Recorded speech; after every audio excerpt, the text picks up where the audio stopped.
Well, let's move on to the review. We have a very interesting game to talk about today.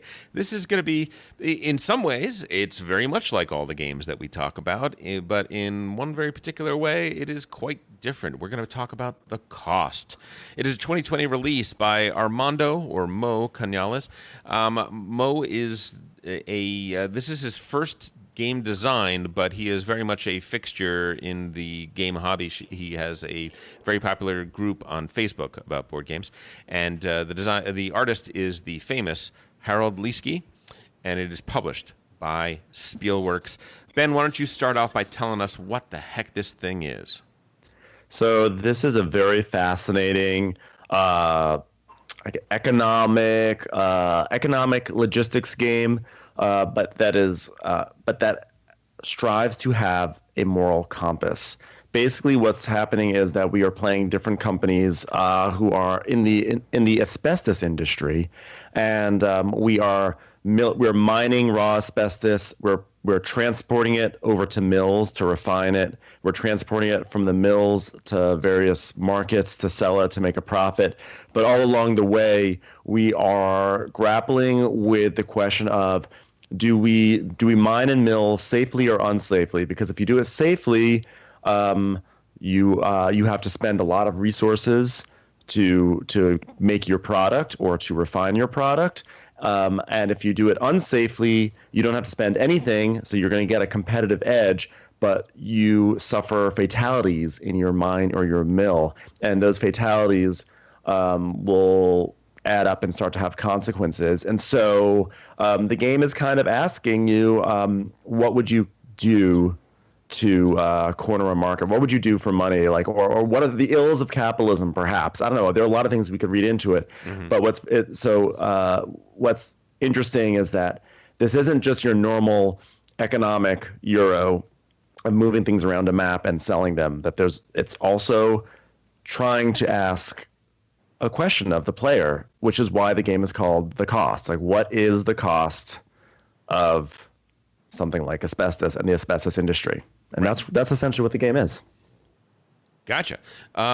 So yeah, now the way it plays is it plays like a pretty deep, involved economic game, right? You are selecting actions, and the actions are invariably about gaining money and building up industry. And the industry that you can build up is you can build up rail lines, you can build up ports, you can build mines, or you can build refineries, right? That's essentially all of the decision space, correct? Yeah, so basically there's 4 rounds in the game, and every round has 4 phases. And the first phase in a round is all about building your stuff. So it's like what Tom said, mills, mines, railroads, ports. Those are basically things you can build. And there's another action where you can just sort of get local resources. And the second phase is where you're going to be gaining resources. And what's interesting about the game is that we have actually 4 small maps in front of us, and each map represents a fictional country. And by the way, I really like that they made fictional countries. You know, there've been way too many discussions in board games about times when theme has ventured into a country and caused problematic issues, and it's like, why don't you just make a fake country? And here they did it. They said, we're just making fake countries. Thank you for doing that. So there are 4 countries, and what's interesting is when you are operating in different countries, you have to use that country's resources or currency. So there is a phase where you can turn your money into the resources for that country. So that's sort of like there's some planning going on there. And then after you sort of have taken in the resources that you need to operate your mills and mines and things like that, or to build on a future turn, we then go into phase 3. And phase 3 is where we say, hey, all that stuff that we built, now we're going to run it. So this is when you mine for the raw asbestos. This is when you move the asbestos. This is when you mill the asbestos. So you're sort of like running your stuff now, and that's when you're gonna turn the asbestos in for cash. And this is also where you have to make that decision of whether or not you're going to be doing all this stuff safely or unsafely. And then the 4th phase is sort of like the cleanup, turn order, things like that. And so you rinse and repeat, and you do that 4 times. But what's interesting is in that third phase, if you decide to operate something unsafely, not only does someone in your factory die, but the market that we said before, we sell the asbestos to refined asbestos to a market. The market starts to shrink. Demand starts to drop because, oh, there's probably some bad publicity, or, oh, wow, we're hearing that the asbestos is not so great, et cetera. And if the market can totally collapse. And if it does, you actually remove that entire board from the game. And everything that you invested in that country is basically out the window. And this is where probably Paul is thinking of CO2, because at some point you could theoretically destroy the market in all 4 countries, and then the game just ends. So that's like another really unique part of it. But that's essentially like an overview of how everything sort of flows in this game. Right. Which is so some of the unique pieces of this, because you could probably, if you're thinking about it, you'd probably say, okay, well, so there are mines, there are train tracks, there are ports. I mean, how is it that different than brass? Well, Right. one of the ways it's different than brass is the 4-country aspect. The 4 countries are interesting in a couple different ways. One is they each have their own local currency. So there becomes a currency game where you are going to have to take your money, which are victory points, and convert them into various local currencies to be able to build, to be able to pay for your workers in order to mine safely and all of that sort of stuff. These things are going to need to be figured out in order to run your empire as best as you can, which is really interesting. Second thing is that each nation is going to behave differently. There are these red and green cubes that are on industrial spaces in each territory. Red and blue. Sorry, red and blue. Correct. Thank you. And when you take one of these, when you build on one of those spots, you take that cube and you move it up to the kind of national board. And essentially, a blue cube will move the political situation in that country 1 space to the blue side. A red cube will move it 1 space to the red side. In the neutral space, the country is just normal and operates normally.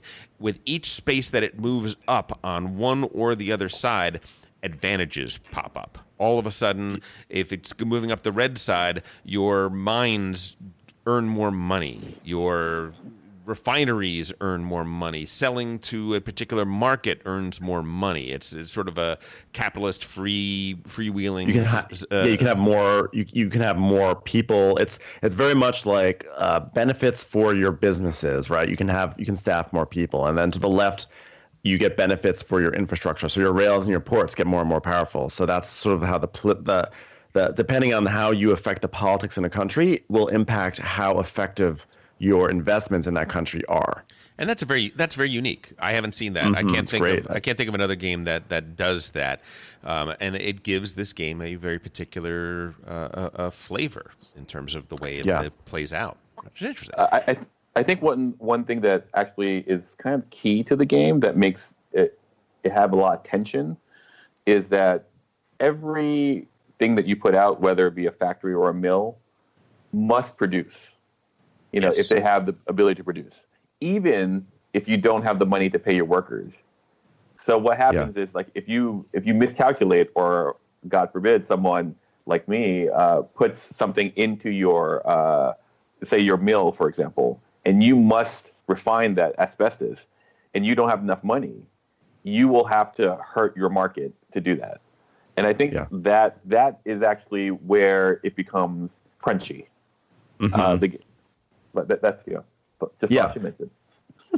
Yeah, no, absolutely. Yeah, because the way that the third phase operates is that if you have the ability to mine, if you have the ability to mill, and if you have the ability to move your asbestos around the board, you must do that. And if you don't have those abilities, you can do things like you can either just pass, or you can spend money to sort of invest in your own little company, and like you can go up these little tracks that will improve different qualities, like your asbestos will be worth more, or if you you can sell to an emerging market, which is kind of like in brass when you sell your to the foreign market. Your cotton to the foreign market. It's sort of like that kind of vibe. Mm-hmm. So you can get more of a return on that. But you can only invest in yourself if you're incapable of doing those first 3 things. So you are forced to get this logistics puzzle, it has to go. Like it has to move, which has good sides and bad sides to it. Yeah.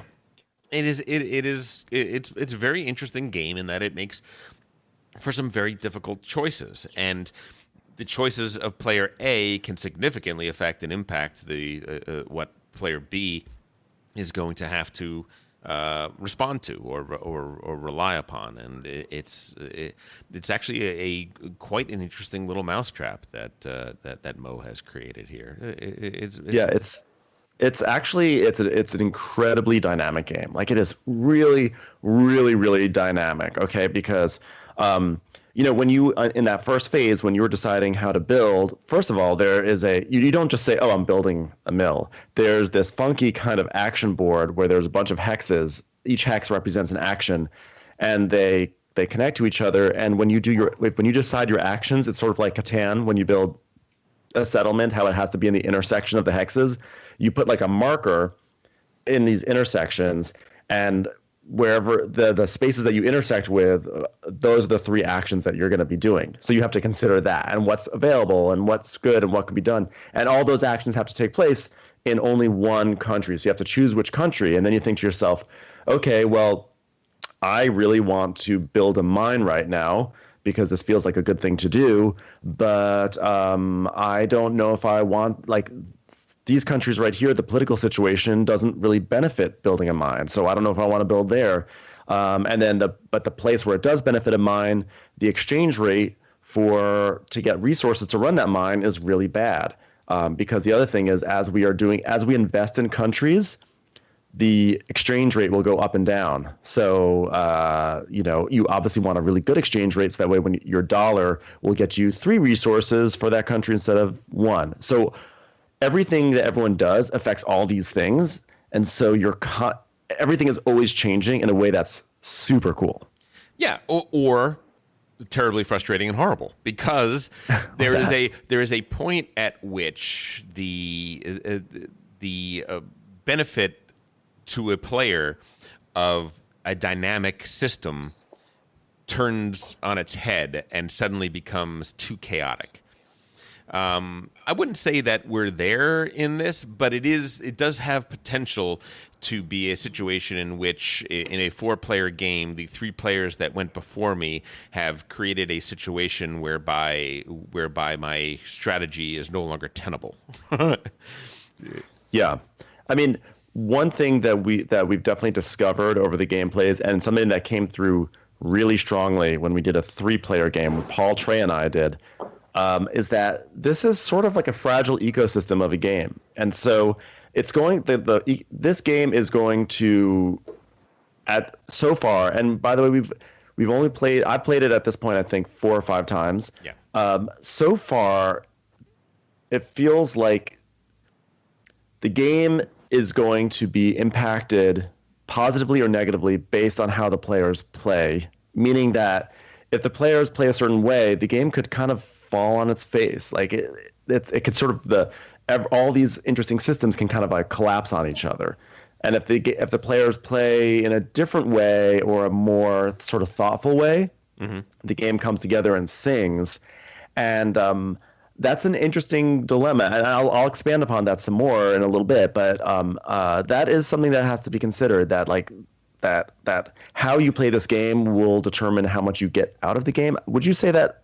Do you think I'm describing that correctly, Paul? I think so. Like the way that I would say is like, imagine, hey, guess what? Age of Steam.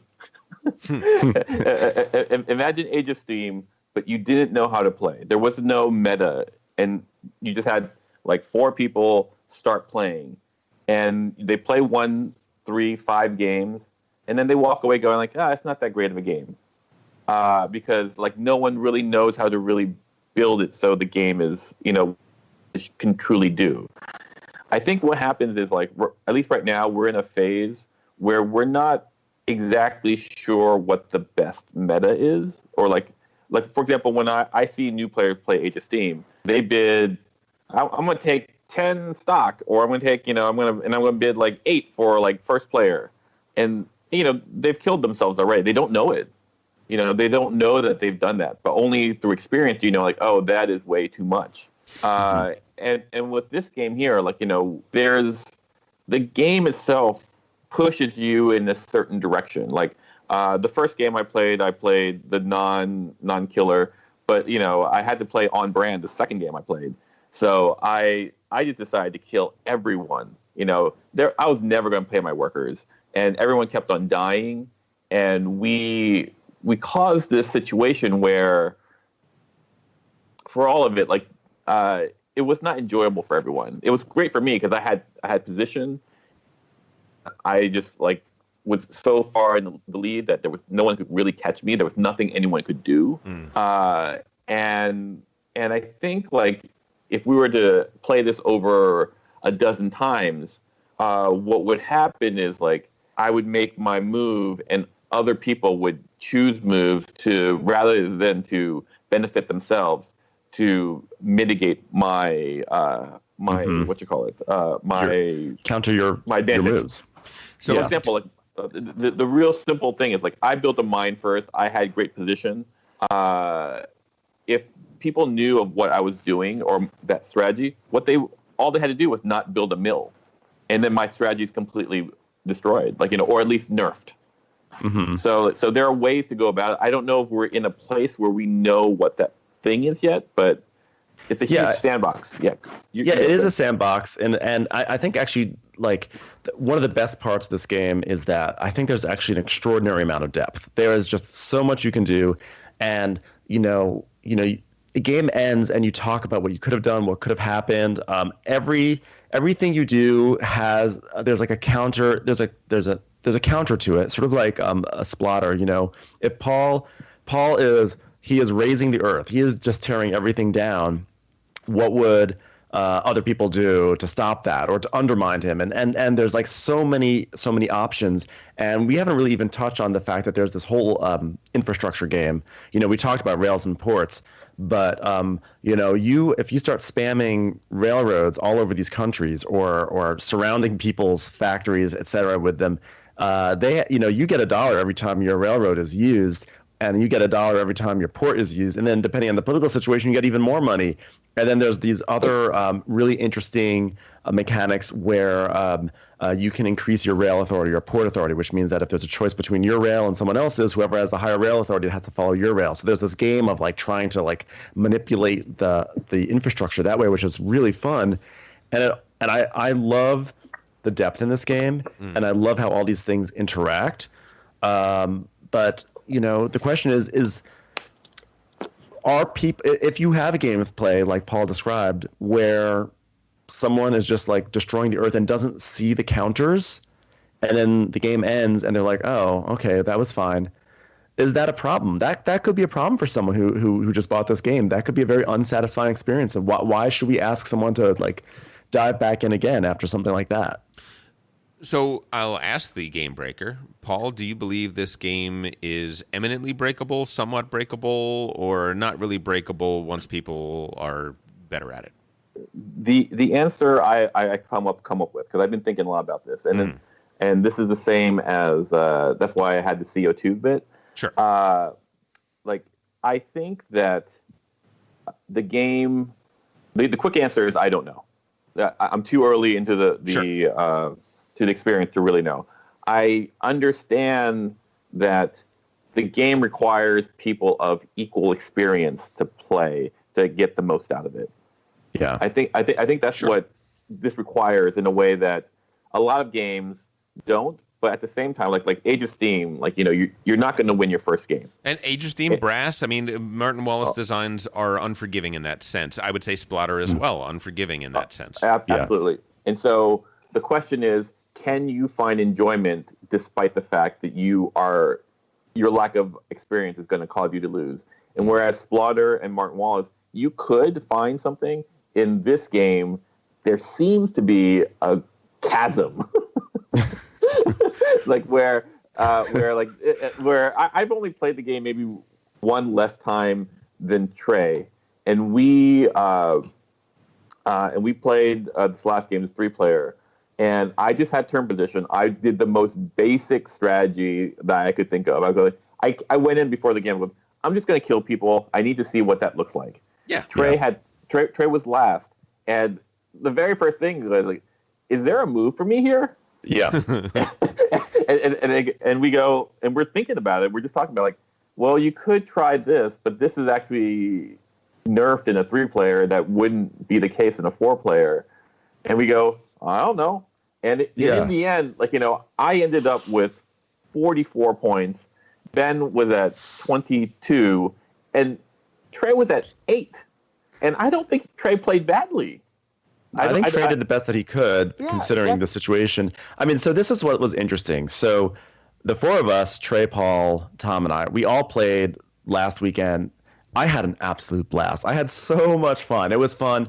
And the chatter around the table was fun. There was a lot of like, hey, come to my mine, come to this mine, like, or more like, come to my mill, or hey, why don't you build there and then this and whatever. There was just like jokes, and the game at 4 players I think works really, really well. I think if you've never played before, it's still there's like a stability to the situation.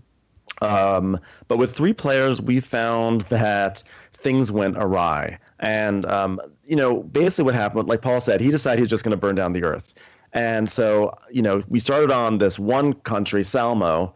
And then he spread to UGL. And in my mind, I was like, I had this plan of, what I want to do? I think Paul is going to try to be chaotic. So wherever he's investing the most, I'm going to try to blow up that country. So that way, the heart of his operations gets destroyed. But what wound up happening was that Paul was trying to destroy one country, and then I was following him in that country, trying to destroy him, destroying that country. And so I was just following whatever he did. And then Trey was just sort of like left, in 3rd in turn order. And because the 2 of us kept killing people, he could never get an advantage, because the way you get, like, turn order is sort of weird in this game. And this was sort of a problem we identified in this playthrough, which is that whoever kills the most people gets first pick of turn order. Yep. And so Paul and I kept killing the same amount of people, and so Trey literally could do nothing to change his turn order, because we kept on choosing this. Paul kept on choosing first, and I kept on choosing second. So he was always 3rd. And on top of that, when you're 3rd, that you have the worst choices in terms of that phase 1, those action selections.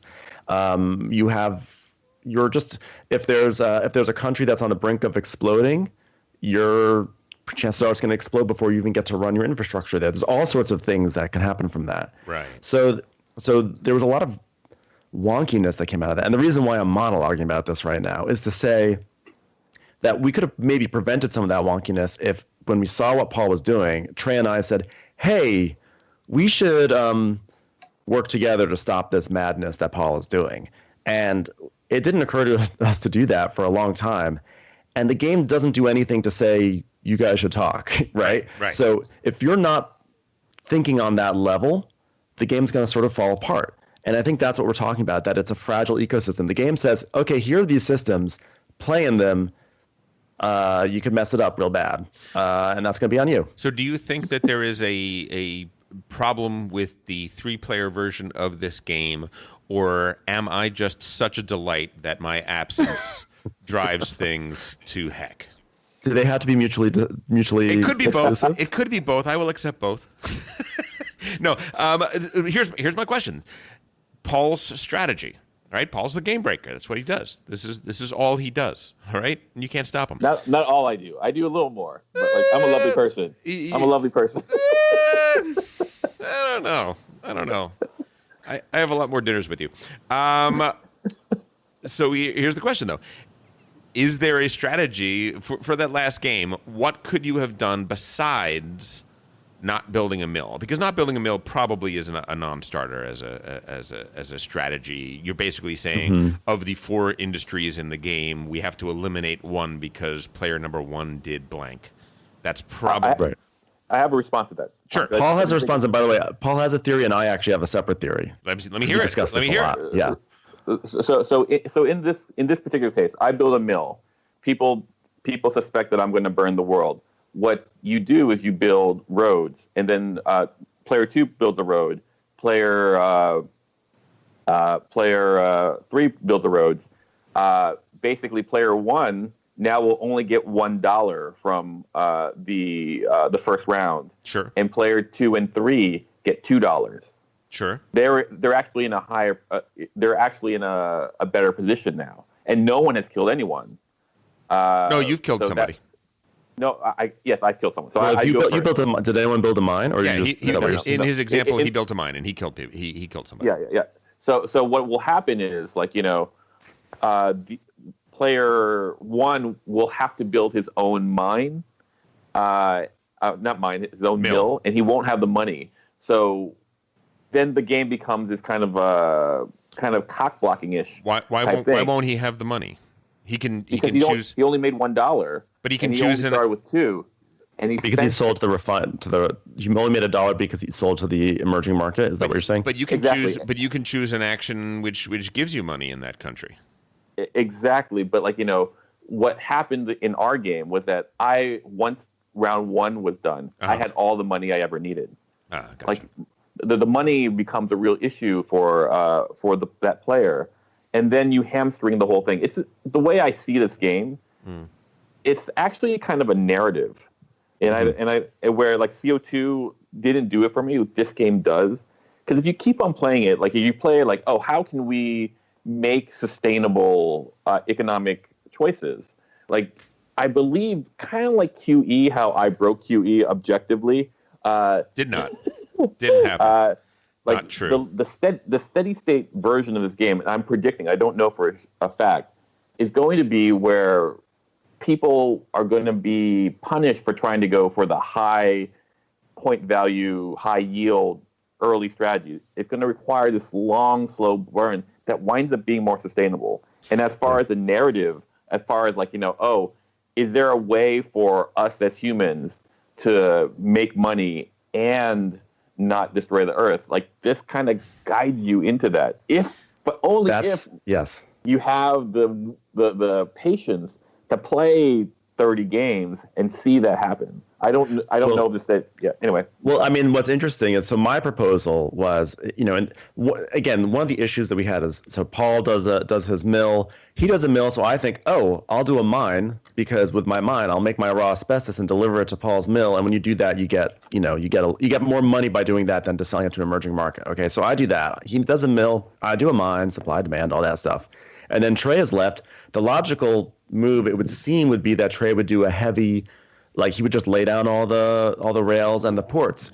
But as it happened, the rail tile and the port tile were not adjacent to each other. So if he's going to do an action, he can't just do port and rail to do that part of the puzzle, because that's because the way it is. And this game does have a thing where if you pay 3 of your dollars, your points, you can substitute one of the actions you're on for whatever action you want. But you start the game with only $2, so you can't do that on your first turn. Right. So Trey was stuck in a position where he kind of had to build. I don't remember what he wound up with, but he's like, okay, I'll build a mine. And then later on, what happens is, in that phase we talked about, if you can move, you can move.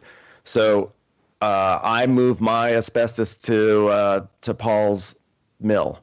Okay, so his mill is occupied. So Trey has his asbestos. He has nowhere to send it but the emerging market. So he gets a terrible return. He gets $1 out of it. So he and that sucks for him, right? Right. And that sort of sets the tone for what's going. It creates all sorts of foundational issues that then plague a lot of our gameplay. Right. But in discussing it afterwards, for me, I realized, what we really should have done is maybe I should have built a mill, or Paul or Trey should have built a mill, and therefore, okay, Paul is doing this one thing. Am I getting this wrong? Hold on one second. I just want to make sure I understand. I thought Paul built a mine first. No, Paul, you built a mill first, right? I built a mine first. Oh, mine first. Oh, so then I made a mill. Yes, you made a mill. Did I do a mill? Yes, you did. You did a mill. Yeah, but it's the same thing. But either way, once the point was this, that Trey was the odd man out with his asbestos. Sure. And when it became obvious that he was the odd man out, starting probably in the second round, Trey and I should have immediately started thinking, okay, how can we work together? How can I should have built a second mill to therefore take Trey's die as well. And instead I built a mine, and Paul built his own he built his own mill. So Paul and I were sort of self-sufficient, and Trey again was just left on the outside. And Paul goes and he winds up, taking over the entire game. And it didn't. If Trey and I had worked together, we might have been able to stop him in some form or another. We may have been able to stop him. And what was interesting was I was instead just kind of copying everything Paul was doing, but I was always second on turn order. Right. And in the end, he destroyed the Earth, and he ran away with all the money. And I helped destroy the Earth, and I had nothing to show for it. And the interesting narrative takeaway is, if someone is destroying the Earth, it's in your best interest to work with other people to find a workaround. So that's really cool that the game afforded that thinking point, But was it fun getting to that thinking point?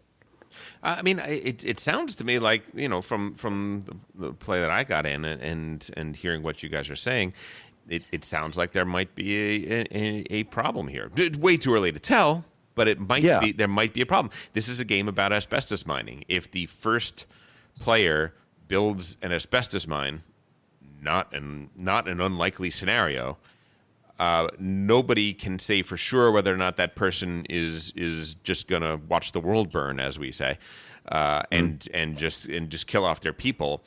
Is the counter programming to that people kind of have to freeze themselves out of building mills, or if they do build mills? I mean, it seems like the game might be more fragile than it at first appears, and that might be a concern. Yeah, I think at 4-player it stabilizes a little bit because that somehow that fourth player just sort of, if you have two people and two people kind of synergizing off of each other. At 3-player, there was one person who was definitely left out of some of the goodness. But then that's also like, but maybe the players have to really be thinking not just like, oh, I want to do this to make my own money. I need to be thinking how I'm working with other players, because I need to be constantly thinking about my competitive edge. While Paul was busy destroying the UGL, which is one of the countries, Trey and I should have just been going in together on this other country and just maybe taking it over and blocking Paul out of it entirely.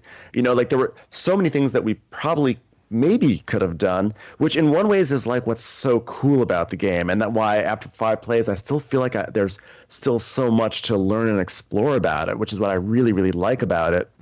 But in other ways, you could wind up with a situation where you are third in that turn order and just you're getting crumbs and nothing is working for you, and that sucks. It sure does. The way that I describe it is the game has the safeties off. Like a lot of games are kind of like pushing you towards a certain experience. This game does not lean towards that. It says, here's a dominant strat, or here's a strategy that will work, but it doesn't really push everyone into that experience. So, like I said, I believe it requires experience. It does. Players to play. And truth be told, I don't even know if the rule, if it's been play tested enough. There might be some simple changes that could make it more appealing for everything. Yeah, there are 3 things I think that we identified that we felt the rules we might have liked to have seen some more finessing with the rules. For me, the 3 were how turn order is determined. Yes. The other one is if you blow up all the countries, it's not like the table loses in CO2. It's just that whoever was in the lead wins. Right. So that has an impact. And I'll go into all these. We'll all go into all these a little bit more. I just want to lay them out. And the third one is if someone has a mill, they can ultimately build as many mines as they want. Yes. And they can block everyone else out of ever using their mill. And so that felt also a little wonky, and I guess that sort of goes side by side with if you've mined raw asbestos and there's nowhere for you to send it, you must send it to this terrible market off to the side. So those are areas that we felt like could use some finessing. Paul, do you want to talk about the turn order situation? Yeah, I mean, ultimately, look, let me jump in here real quick for just a second and say we're getting low on time here. So there are a couple things that we do need to discuss. I think of the 3 things you mentioned, turn order certainly seems like, first of all, it has the easiest fix. What if turn order is reversed and the person who kills the least determines turn order could seriously affect the problem that we ran into. Or if there's a tie, reverse it. Yeah, you know. but there are two more things that we do need to discuss once we're done talking about this. And I don't want to cut off Paul. I want Sure. Paul to talk about it. The two things we're going to talk about are the theme and what does it get us and why is it there, and then the last is the cost of the cost. So, but first, Paul, talk about turn order and what we do. Oh, well, I think, ultimately the person who kills the most people gets to choose. Right now, like, maybe it should be the person who kills the least. That's the easy fix. That's the obvious fix. I don't know if it changes what the designers have wanted to create, the environment, but that's the obvious fix that would make it more Euro-ish, more user-friendly. Right. Does that make sense? Yeah. Yeah. I think so. If we want to switch to theme, like, I love the theme because now, like, it's funny because CO2 has a very similar thing but unlike CO2, like, CO2, you couldn't really achieve without other people helping you. In this game, you can achieve without people helping you. You can just start building your stuff. And so it feels more like a game, but it has that same, if we do too many bad things, the world gets.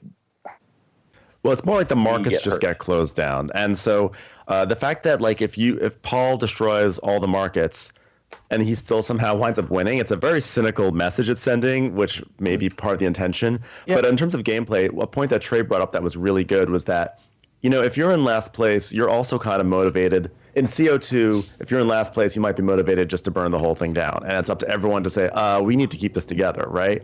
And here, like, that's the Paul move, just to be clear. That's what Paul does every time. Yeah, and there was, like, no check on Paul here. Like, he had a lead, so he just had to destroy everything, which is really easy to do. And when we got to that our third round, it was clear that it was just a ticking clock. Paul already had a lead, so it was like a death march. That's, like, not the most fun. Yeah. I would like it if everything blows up, no one wins. Yeah, I would too. And I think that if you made that change, you'd find more nuanced plays. Yeah. I think for me, you go, Ben. No, you got it. For me, Tom, you speak. Oh, every once in a while. I did not feel the cost when I was playing the cost. This is a problem for me. I did not feel like the death of a factory worker was at all meaningful or impactful to me. I agree. That's a problem. That's a problem. And listen, it was definitely Mo's design decision to try and do this. But did it succeed? I don't know. And I will give a couple examples. I will say that Antiquity, when you play Antiquity, you are putting pollution tokens out on that board and watching that board fill up with pollution tokens. Watch that beautiful little lake just be covered in pollution all around there. And once the pollution gets high enough, all of a sudden the spaces in your city are grave markers, and you're putting those grave markers down in there. It is impactful. That is a game in which I feel how I am destroying everything around me, and that I'm trying to just barely keep my head above the environmental impacts of what I am doing. That's a game but Antiquity is one of my favorite games, and it is exceptional in that sense. This game doesn't do that. I don't know what they could do to make it more impactful, but certainly there's nothing in the game that makes me feel like, oh no, what great cost, because it's a little meeple. It's a little meeple, and it's there. And now I owe money on that meeple, even on turns when I don't kill any meeples. I kind of get it, but I don't feel like the decision space is impactful. I will say one other game is a game called Train, and Train is barely a game.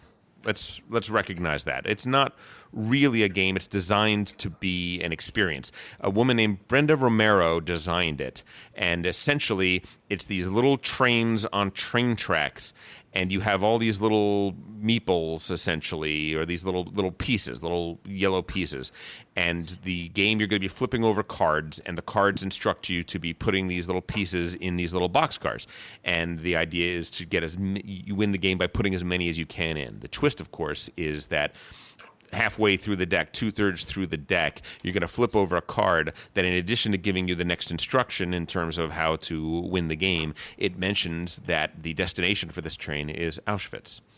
So I heard about this game. Yeah. Yes. It is incredible. It is really, really powerful. And she said that from the get-go, she designed the game to create a feeling of complicity. That was the design. The design was to make the players feel complicit.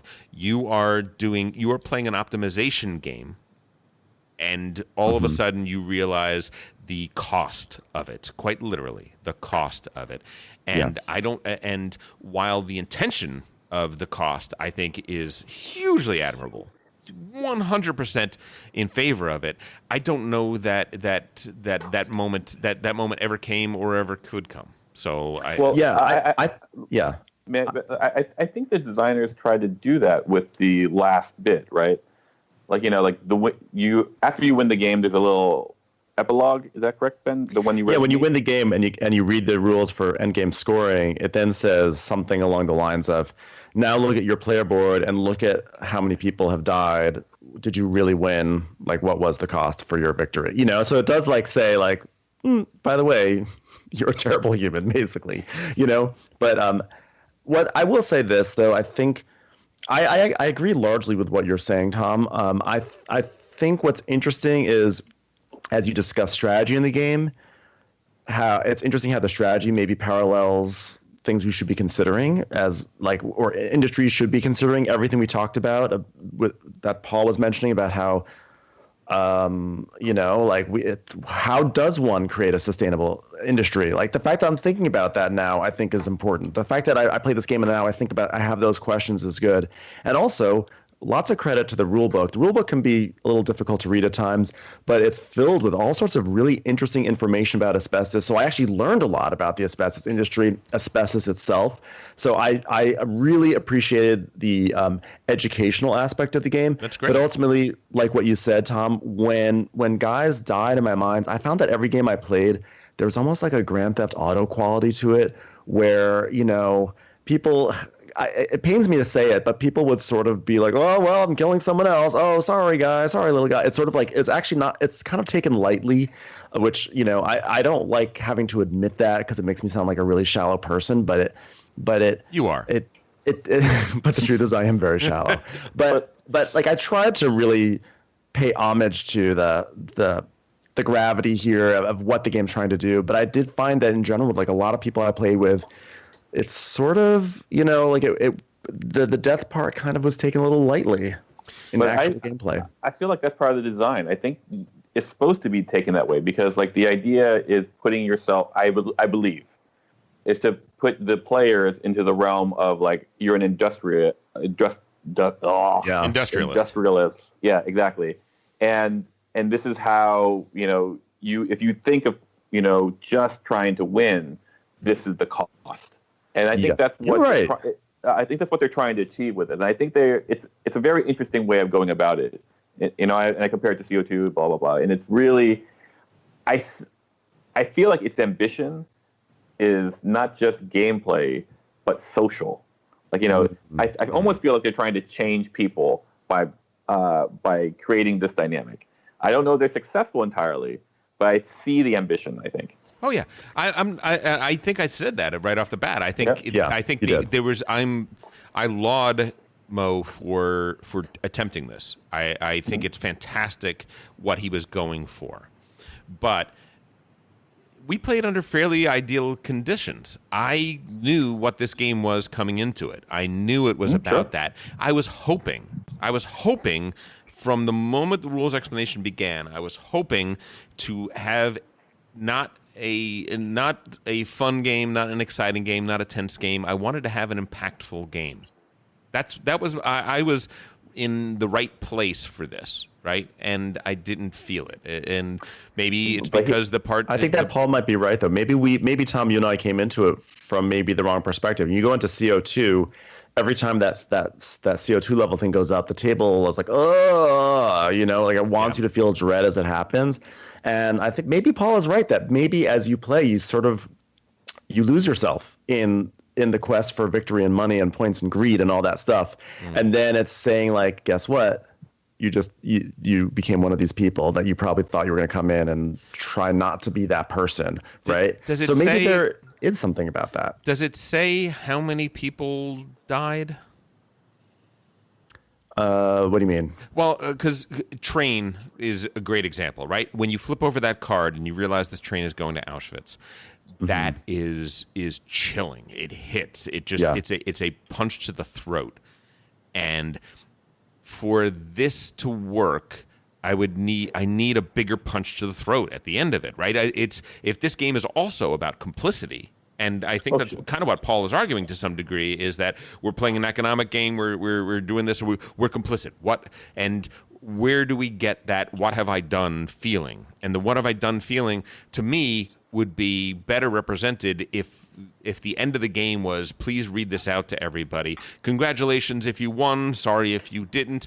Please take all of the meeples that died in the game and put them in front of you in a line. Each one of those represents 200,000. Right. Yeah. You are 100,000 people with wives, children, stuff like that. Here is the companion book, where you can read some of the stories of the families of the survivors of this industry, right? You know what I mean? Sure. Yeah, I think that's great. I think it's great. Maybe great I'm asking too much, but that's for me.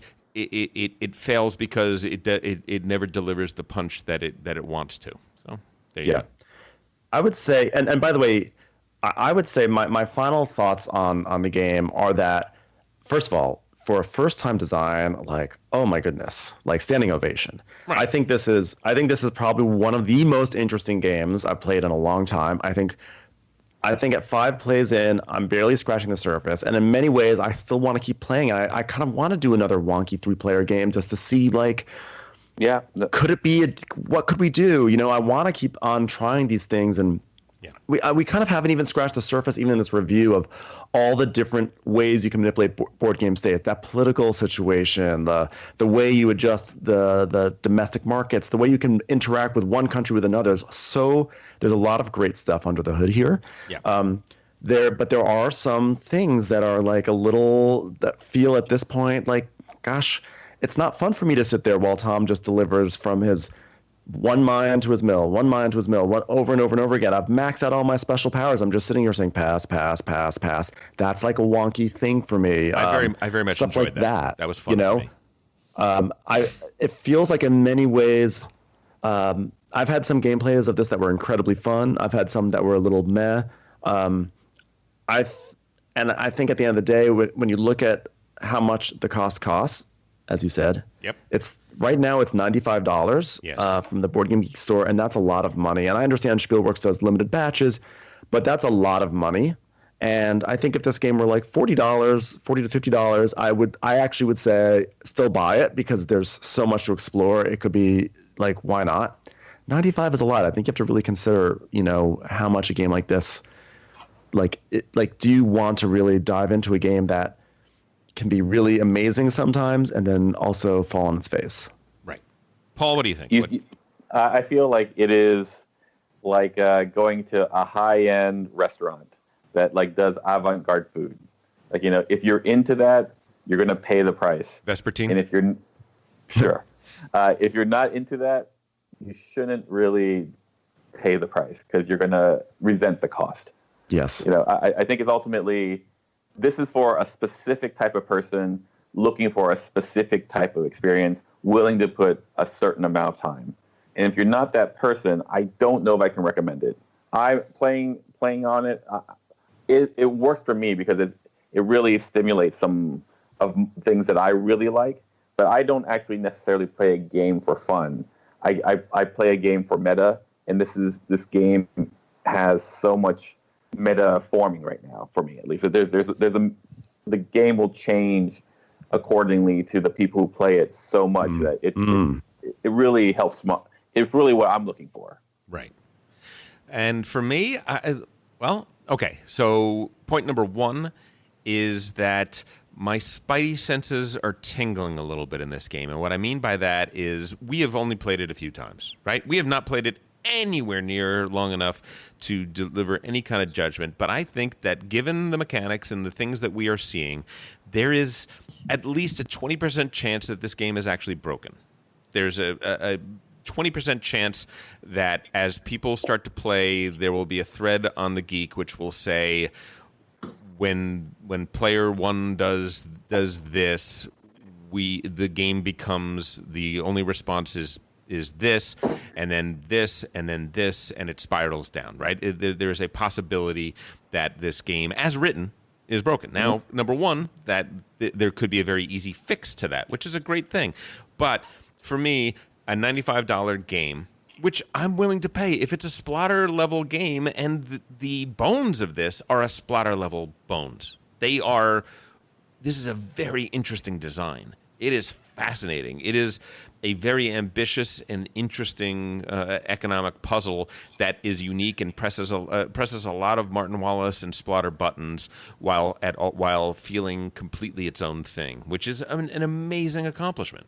But for $95, I'm going to wait a little while and see if the community at large, once 100 monkeys typing on 100 typewriters come to their conclusion, they're going to tell us whether or not, we have Shakespeare or not. I think for me, I'm going to wait and find that out.